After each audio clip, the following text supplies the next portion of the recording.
अस्सलाम वालेकुम दोस्तों, उम्मीद है कि आप सब खैर आफ़ियत से होंगे, खूब मज़े में होंगे, अपनी फैमिलीज़ के साथ समर वेकेशंस एंजॉय कर रहे होंगे। और समर की बात आती इस दफ़ा बड़ी शदीद गर्मी पड़ी है और फिर मैंने बनाई कांजी। कांजी, ठंडी ठंडी कांजी। कांजी से कौन कौन वाकिफ़ है? मुझे ज़रूर कमेंट सेक्शन में बताइएगा अगर आप इस ड्रिंक से वाकिफ़ हैं या नहीं हैं। तो पाकिस्तान में ये गर्मियों में बनाई जाती थी और इसके बनाने के पीछे बहुत सारे फैक्टर्स होते हैं। कांजी आपने सुना होगा कि लक्कड़ हज़म और पत्थर हज़म, तो बेसिकली आपके डाइजेस्टिव सिस्टम को ये ऐसे कर देती है कि आप लक्कड़ भी हज़म कर जाएंगे और पत्थर भी हज़म कर जाएंगे और आपके डाइजेस्टिव सिस्टम पे कोई बुरा असर नहीं होगा। तो basically it's a probiotic drink और बहुत पॉपुलर है पाकिस्तान में। लेकिन ऑब्वियसली जब आप इन चीज़ों से, अपने कल्चर से, अपनी चीज़ों से दूर होते जाते हैं तो फिर चीज़ें भी भूलते जाते हैं और उन रवायतों को, इन चीज़ों को आगे फैलाना हमारा मकसद है। तो मुझे बैठे बिठाए ख्याल आया कि मेरी दादी माशाल्लाह, अल्लाह मग़फ़िरत फ़रमाए उनकी, बड़ी ही मज़े की कांजी करती थी और पूरे ख़ानदान में बांटा करती थी।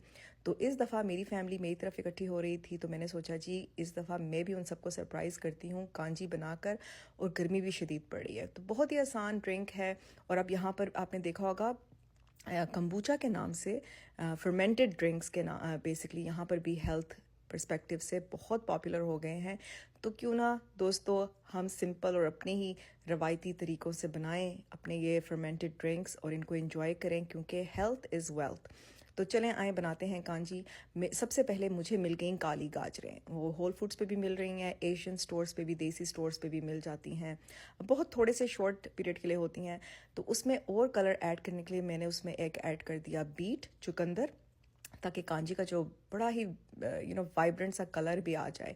तो बेसिकली मैंने ये ली थी तकरीबन 3 पाउंड गाजरें थीं, एक या दो चुकंदर थे और उसमें फिर मैंने डाला 2 टेबलस्पून ग्राइंड किया, हाय अब मैं भूल जाऊंगी, राई, बेसिकली मस्टर्ड सीड्स, उसका सफ़ूफ बनाया, वो लगाया, 1 टेबलस्पून रेड चिली पाउडर और नमक हस्बे ज़ायका। अब आपने देखा है मैंने सारी चीज़ें लगू के इसमें फिर मैंने 4 लीटर पानी डाला और फिर इसको रख देते हैं धूप में। 4 से 5 दिन के बाद आपका ड्रिंक रेडी हो जाएगा और आपने डेली जाके ड्रिंक को स्टर करना है और दोबारा बंद कर देना है, ठीक है। और बस इस तरह ही धूप में उसे रखा है। रात में मैं इसको अंदर ले आती थी, फिर सुबह अगले दिन दोबारा धूप में रख देती थी। बहुत ही फ्लेवरफुल, बहुत मज़े की कांजी बनी और सब ने गर्मी में खूब इंजॉय किया ये ड्रिंक। और ये ड्रिंक सिर्फ आपको टेस्ट में अच्छा के साथ साथ आपकी हेल्थ के लिए overall it's a probiotic drink. इस पे रिसर्च करें, फाइंड आउट करें इसके फ़ायदे और इसको बनाएं और इन्जॉय करें इन गर्मियों में। अपनी दुआओं में मुझे याद रखें और मेरे कमेंट्स में मुझे बताएं कि आपको ये कैसी लगी वीडियो।